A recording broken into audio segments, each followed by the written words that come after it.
Պարոն Համբարձումյան, ինչպես է գնահատում Հայաստանում հետընտրական զարգացումները, տեսնում ենք, որ այսպես հարաբերական անդոր է քաղաքական դաշտում, բայց իշխանությունը երբեմն խախտում է լռությունը քաղաքական հայտարարություններով, մասնավորապես գիտեք, որ Գյումրիի հետ կապված Նիկոլ Փաշինյանը ասում է, որ անհապաղ իշխանափոխություն է պետք իրականացնել Գյումրիում, շատ է վրդոված, որ 58 թաղամասի փողոցները քանդված են եւ այլն, ինչ կասեք դուք։ Ну, սկսենք քաղաքական դաշտից, այսպես կոչված, վերադառնանք, հետո վերադառնանք Գյումրիին, հա։ Ես կարծում եմ, որ Հայաստանի քաղաքական դաշտում միշտ է եղել անդոր, եւ դա պայմանավորվում է նրանով, որ դերի բաշխում է տեղի ունեցել, կա իշխանություն, կա անդիմություն, որը բազմաթիվ կապերով կապված է իշխանության հետ։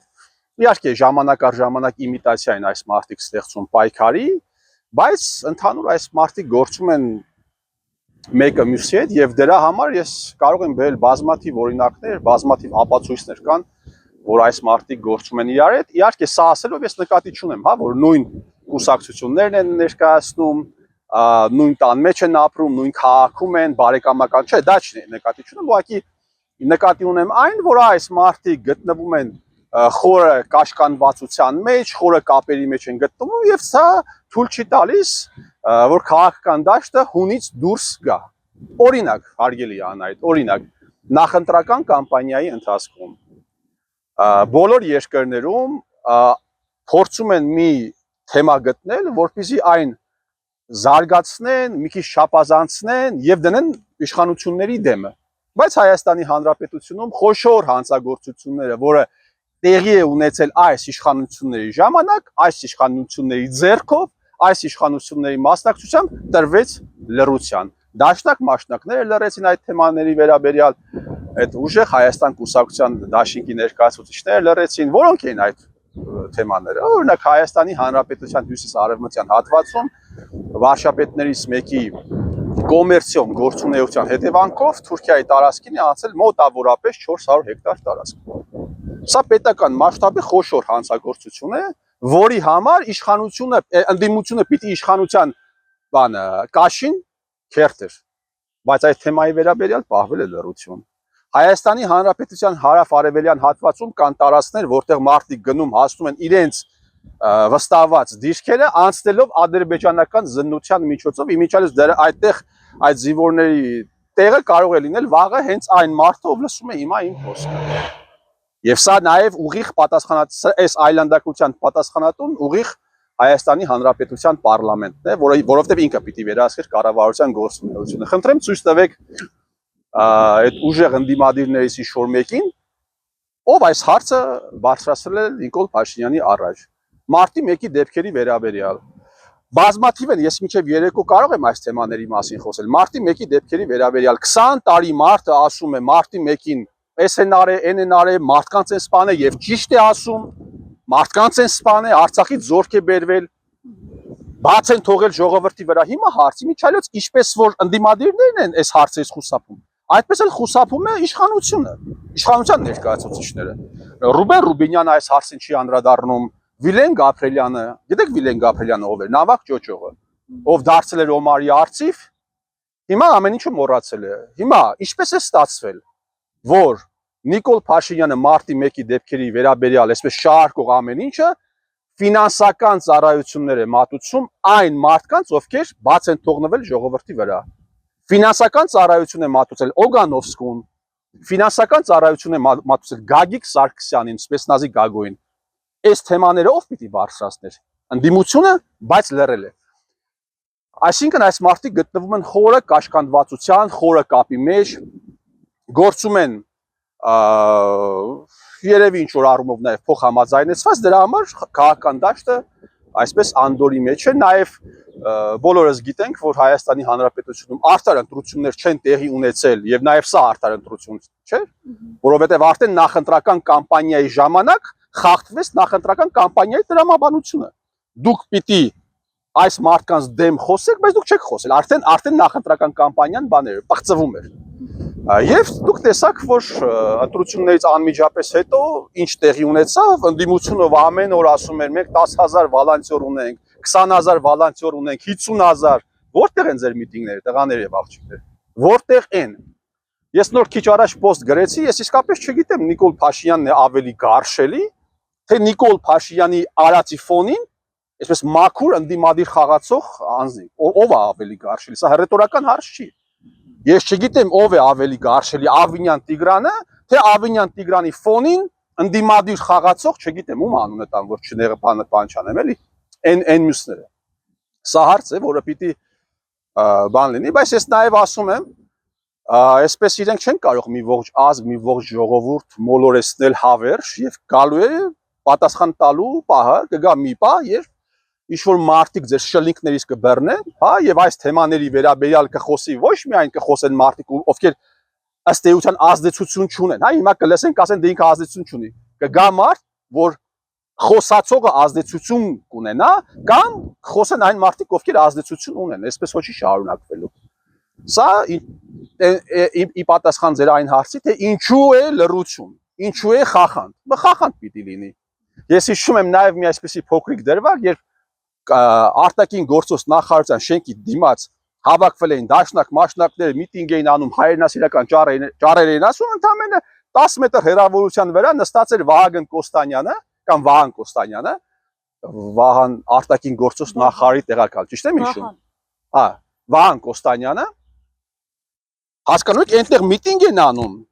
ուռա հայրենասիրական ռադիկալ կոչերով, 10 մետր հեռավորության վրա այնքան են արխային իշխանությունները, որ 10 մետրի վրա բան է անում, նստած կոֆե են խմում։ Հիմա ես, եթե Պապիկյան Սուրիկին հանդիպեմ, հենց հիմա այդ բանում, այդ տարածքում լարվածություն կառաջանա։ Եվ իմ մոտ լարվածություն կառաջանա, եւ Պապիկյան Սուրիկի, եւ իմ մոտ լարվածություն կառաջանա, եւ Ալես Սիմոնյանի։ Բայց դուք ինչպես է լինում, որ այսպես ռադիկալ իբրև թե, հա, կոչերով եք հանդես գալիս, միտինգներ եք անում, եւ այս դերվագը ուղիղ ապացուցում է նաեւ, որ այս մարդիկ գործում են, այո, ինչ որ առումով գործում են, այո, փոխհամաձայնացած են գործում, դրա համար լռությունը։ Պարոն Համբարձումյան, վերադառնանք Գյումրի, տեսնում եք, որ իշխանության ուշադրությունը կենտրոնացած է Գյումրիի վրա, քաղաքային իշխանությունն էլ այսպես շարունակում է պահպանել ինտրիգը, գիտեք, որ քաղաքապետի պարտականությունները կատարող Ավետիս Առաքելյանը ուժեղ Հայաստանի ցուցակով պատգամավորի թեկնածու է, բայց դերևս չունի վերջնական որոշում կվերցնի մանդատը, թե չի վերցնի, ինչ զարգացումներ կարող են լինել Գյումրիում։ Ես կարծում եմ, որ այդ անձնավորությունը ունի որոշում, ուղղակի չգիտի այդ որոշումը ինչպես ներկայացնի։ Եթե իրենք որոշում չունենային, որ այս Ավետիսը պիտի դառնա падգամավոր, դժվար է սկզբից ինքը 29 թե 30-րդ համարն էր, 29 համարից բերեին 8-րդ համար։ Այդ տեղափոխությունը, որ տեղի ունեցել սկզբից, երբ ուժեղ Հայաստան դաշինքը հրապարակեց ցուցակը, Ավետիսը բավական հետ էր։ Հետո բերեցին առաջ, հետևապես բերել են առաջ, որպեսզի падգամավոր այս անձնավորությունը դառնա, ուղղակի իմ կարծիքով չի պատկերացնում, թե ինչպես կարող է այդ որոշումը ներկայացնել նախ քաղաքապետարանի աշխատակազմին եւ նաեւ ինչպես ներկայացնել ժողովրդին, իհարկե, որոշումը կայացված է արդեն։ Բայց ես այլ բան եմ ուզում ասել։ Նախ Գյումրիում տիրող այս վիճակի համար առաջին պատասխանատուն եղել է եւ մնում է կենտրոնական իշխանությունները։ Այս իրավիճակի համար կենտրոնական իշխանություններն են պատասխանատու, սա եւ նաեւ ժամանակին մեծ վեճի թեմա դարձավ իմ եւ Նիկոլի միջև, սա երկար պատմություն է, քաղաքապետարանի լիազորությունները ըստ էության շատ փոքր են։ Եվ երբ որ ասում են Գյումրի քաղաքը ղեկավարում է ընդդիմությունը, Գյումրի քաղաքը ղեկավարել է եւ ղեկավարում են կենտրոնական իշխանությունները, քաղաքի ղեկավարություն նշանակում է դատական համակարգը իրենց է ենթարկվում, հա, դատախազները իրենց են ենթարկվում, ոստիկանները իրենց են ենթարկվում, ԱԱՑ-ն իրենց են ենթարկվում, մի խոսքով։ Եվ մի փոքր տեղական ինքնակառավարման հատված կա, որի լիազորությունը խիստ սահմանափակ են, եւ սա իմիջիայլոց ես պիտի ասեմ, որ իրերի այսպիսի դասավորությունը տիմը այսպիսի սահմանափակ, այսքան սահմանափակ հնարավորություններով ձեր է տալիս եւ քաղաքային իշխանություններին, որովհետեւ ըստ էության պատասխանատվություն չեն կրում։ Հա, երբ մի հարցի մասին ասես, կասեն, դե մենք ինչ անենք, մեր լիազորությունները պակաս է։ Եվ նաեւ կենտրոնական իշխանություններին են շատ հարմար, որովհետեւ իրենք հավելյալ ազդեցություն են ռիչակներ են կարողանում ունենալ տեղի համայնքային քաղաքային իշխանավորների վրա, որպեսզի իրենց ենթարկեցնեն։ Այսինքն, եթե դուք ուզում եք միջոցներ ունենալ, դուք պետք է մեզ ենթարկվեք, որպեսզի մենք սուբվենցիաներ տանք, որպեսզի մենք հավելյալ միջոցներ ուղենք դեպի քաղաքը, եւ նաեւ այսինքն սա կառավարման նաեւ միջոց են, որտեղ գրել նախկին իշխանությունները սրանք էլ այսպես բան են անում։ Շատ լավ այդ հնարավորությունները վերցրեցին եւ կիրառում են բանի վրա, կիրառում են պրակտիկայում։ Նաեւ մեկ բան եմ այս հարցի վերաբերյալ իմ զարմանքս եմ ճիշտ ասած ուզում ներկայացնել, որովհետեւ ընդհանրապես դատա իրավական համակարգում ինչ տեղի է ունենում, ես կարծում եմ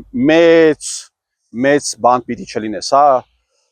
մասնագետ կամ ինչ որ գուրու կամ չգիտեմ, էլի, ասենք խորաթափանցություն չի պահանջում հասկանալու համար, որ դատա իրավական համակարգում տեղի ունեցող այդ որոշումները, ընթացները, գործընթացները, եթե չի կայացնում Սերժ Սարգսյանը, ապա կայացվում է գոնե իր քիմքին հաճելի։ Հետևաբար նաև Վարդան Ղուկասյանի ձերբակալությունը, կալանավորումը Միքայել arczepiskopos-ի հետ տեղի ունեցածը, իմիջիայլոց Միքայել arczepiskopos-ի վերաբերյալ պիտի նաև մի բան ուղեմ, հարց ուղեմ Սամվել Կարապետյանին, ասում է մենք պայքարում ենք եկեղեցու դեմ, պայքարողների դեմ։ Ընդամենը մի քանի ամիս առաջ ամենաայլանդակ հռետորաբանությամբ էր հանդես գալիս Միքայել arczepiskopos-ի նկատմամբ Սերժ Սարգսյանի անսամբլը, որի կարկառուն ներկայացուցիչներից էր Էդգար Ղազարյանը։ Նույնիսկ մարդիկային, ովքեր ասում են պիտի կարգալույծ արվի։ Ինչի համար, որովհետև քննադատել էր նախկին իշխանությունը, հիմա հարց Սամվել Կարապետյանին։ Ինչ գործ ունի քո ցուցակում Էդգար Ղազարյանը։ Բայց անցնեմ իմ հիմնական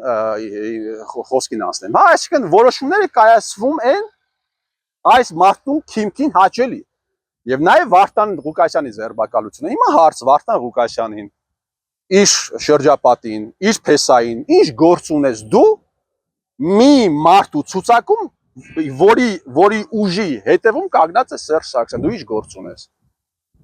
Սա զարմանալի է, այս հարցը հա հնչելու է, հա, եւ իրենք պիտի այնուամենայնիվ բան տան, հա, ռացիոնալ պատասխան տան։ Այսքանը Գյումրի տեղական ինքնակառավարման վերաբերյալ։ Պարոն Համբարձումյան, այնուամենայնիվ ինչ է կարծում իշխանությանը կհաջողվի իրենց կադրին նշանակել Գյումրիի քաղաքապետ, թեկուզ ճգնաժամեր ստեղծելով, քրեական գործերով, տարբեր սցենարներ են տեսել ենք տարբեր համայնքներում կիրառվել, ինչ է կարծում, ինչ կլինի սեպտեմբերին, բոլորը սպասում են սեպտեմբերին, ասում են թեժ է լինելու։ Այս 8 տարիների ընթացքում, այս 8 տարիներին մենք գտնվում ենք մի վայրում, ընդամենը մի քանի տարի առաջ Փաշինյան Նիկոլա այնտեղ շպրտված էր, այնտեղ տեսնում եք լուսամուտների տակը, տարիներով եկե գնացել, հա։ Եվ 8 տարի առաջ հանկարծ Փաշինյան Նիկոլի դեմ սկսեցին բացվել բոլոր դռները։ Բոլոր դռները։ Հայաստանի Հանրապետության ներսում չի եղել գլոբալ մի ինչ-որ այդպես մեծ հաշվով նայեք, չի եղել մի բան, որը Փաշինյանը ուզենա, բայց դրան չհասնի։ Բացառությամբ 1-2 դրվագների, այդպեսի բան չի եղել։ Հիմա ես ձեզ հարց եմ տալիս, ովքեր են բացում Փաշինյան Նիկոլի դեմը դռները։ Ինչպես ստացվեց, որ 8 տարի առաջ այստեղից այդ անձնավորությունը դուրս եկավ եւ ընդամենը մի քանի ամիս հետո դարձավ ոչ թե վարչապետ, այլ Հայաստանի ժողովրդի կուռքը, ով սարքեց, ով բերեց, ով է մինչև հիմա այդ անձնավորությունը պահում։ Այդ ամեն ինչը տեղի է ունեցել ազգային անվտանգության ծառայության միջոցով, կոնկրետ ես գործակալական ցանցի միջոցով, եւ մինչև հիմա այն անձինք, ովքեր բերել են, այն ինստիտուտները, որոնք բերել են, այդպես էլ այս անձնավորությունը պահում են։ Հետևաբար կհաջողվի, սա ավելի շատ հռետորական հարց է, որովհետեւ մինչ այժմ ինչ ուզեցել է այս մարդը մեծամասամբ ինքը կարողացել է անել։ Նույնիսկ երբ ընտրություններում ինչ որտեղ պարտվում է, անմիջապես դատական համակարգի միջոցով, իրավապահ համակարգի միջոցով ինչ են անում։ Նախորդ ընտրությունները հիշում եք, Բալասանյան դաշինքը հելել էր էլի ռադիկալ, մենք հաղթելու ենք, ինչ տեղի ունեցավ հետո, քաղաքային իշխանության լծակները ուղակի տրվեց ԿՊ-ին, ինչից հետո, ընտրություններից հետո ձերբակալեցին, կալանավորեցին դաշինքի ներկայացուցիչներին Բալասանյան, ստորագրել տվեցին հուշագիրը, քաղաքային իշխանությունը հանձնվեց այդ անձանց եւ շատ հետաքրքիր էր նաեւ խզումը, հա, ինչպես խզվեց այդ կոալիցիոն այսպես կոչված հարաբերությունն ինչպես խզվեց, դուրս եկան մարդիկ առանց ամաչելու, ասեցին Գյումրի քաղաքում կա բան,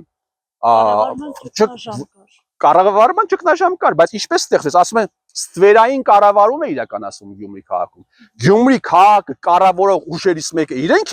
իրենք ասում են ստվերային կառավարում է իրականացում եւ ճիշտ էին ասում։ Իրոք որոշակի դեպուտատներ կային, Բալասանյան դաշինքի ինչ որ անձանց հետ իրենք այլանդակություն էին անում, միջև ուղղությունից հատախված էին կոռուպցիայի մեջ։ Հարց տվեք այդ անձանց այդ ավագանու անդամներ եւ այդ ստվերային կառավարում իրականացնողները ովքեր էին։ Քաղաքապետի տեղակալները դուք եք, բաժնի պետերը, ключевой առանցքային բաժինների ղեկավարները դուք եք, ավագանիում ովքեր են իրականացնում ստվերային կառավարում։ Թող անուններ տան։ Այնպես որ ես կարծում եմ այս անձնավորությունը դեռ ինչ ցանկանում է կարողանում է անել, ինքը ամեն ինչ ցանկանում էր արեց, դրա համար մինչև հիմա իշխանության է, երկու աղետ բերած անձնավորությունը ընտրություններում հաղթում է, սա նշանակում է ներսում ինքը խնդիր չունի այս պայդերությամբ։ Միակ խնդիրը ինքը ուներ թուրքերի հետ, ադրբեջանցիների եւ թուրքերի հետ, ովքեր այս անձնավորության հակից կամուֆլյաժը հանեցին, հիշում եք, ինքը կամուֆլյաժով էր ման գալիս։ Կամուֆլյաժը հանեցին եւ տրիկո հագցրեցին։ Հիմա բանը սպորտային տրիկո է հագնում։ Դա ով է արել, դա Ալիևն է արել։ Դա ով պիտի աներ, դա պիտի անեին պատիվ չունեցող ազգային անվտանգության ծառայության սպաները, գեներալները պիտի դա անեն, չէին արել։ Դրա փոխարեն արեց Ալիևը։ Ինչ ասեմ։ Շատ դեպքերում ես ասում եմ, տա Աստված հայը ազատի հային այս իրավիճակից, բայց եթե հայը չազատեց, օտարը անպայման կազատի։ Նաև տեսնում ենք քաղաքային իշխանության մյուս ներկայացուցիչները, ֆրակցիաները, ովքեր օգնեցին Վարդան Ղուկասյանին դառնալ քաղաքապետ, շարունակում են պնդել, որ անզիջում են, չեն զիջելու իշխանությունը ԿՊ-ին։ Ինչ կասեք նրանց այս հայտարարությունների։ Ես չեմ հավատում նրանց, բացած, թեպետ շատերը կան, ում հետ ես նորմալ հարաբերություններ ունեմ, բայց նրանց չեմ հավատում, որովհետև իրենք անկեղծ չեն։ Այսքան բանը կարող եմ ասել։ Իրենք անկեղծ չեն։ Խոցելի չեն, քրեական գործերով չեն կանցնում, որ կարճելու տեղ ունենա իշխանությունը։ Իրենք անկեղծ չեն, հարգելի բարեկամներ, որովհետև ներկայացնում են ուժեր, որոնք այդ ուժերն արդեն իրենց հերթին կաշկանդված են։ Օրինակ Ռուբեն Մխիթարյանը, ում հետ ես ունեցել եմ եւ կարծում եմ ունեմ մինչեւ հիմա շատ լավ հարաբերություններ, ուժեղ Հայաստան դաշինքի միտինգին էր մասնակցում, բոլորին Ռուբենը, Արփինե Հովհաննիսյան ասում էր գնացեք ընտրության, գնացին։ Եվ հարգելի Ռուբեն եւ Արփինե գնացին, կամ Ռուբենը դուրս է գալիս, ասում է քեզ ով բերես Նիկոլ։ Դու չգիտես Նիկոլին ով է բերել, Ռուբեն, չգիտես։ Հուշեմ ով է բերել Նիկոլին, Ռուբեն ջան։ Հիմա ես տղեկ հիմա այսքան ֆարսի մեջ ես ո՞ր մեկին հավատամ։ Ո՞ր մեկին հավատամ։ Ինչի համար է սա արվում։ Սա արվում է, ես ընդհանուր եմ ասում, հա, սա արվում է այս խաղը մեծ մասով թե իշխանության կողմից, թե այսպես կոչված ընդդիմության կողմից արվում է փողի համար։ Փողի համար։ Բայց փողը պիտի ասեմ, որ ինքը այսպեսի հատկություն ունի, ինֆլյացիայի է ենթարկվում, այնպես որ մեկ էլ տեսար ձեր փողն է ինֆլյացիայի ենթարկվեց, եթե դուք մտածում եք, որ ձեր փողի վրա գերբ կա, իմ փողի վրա գերբ չկա, դուք փողը ծախսելու ձևերը գիտեք, ես փողը ծախսելու ձևերը չգիտեի, դուք չարաչար սխալվում եք։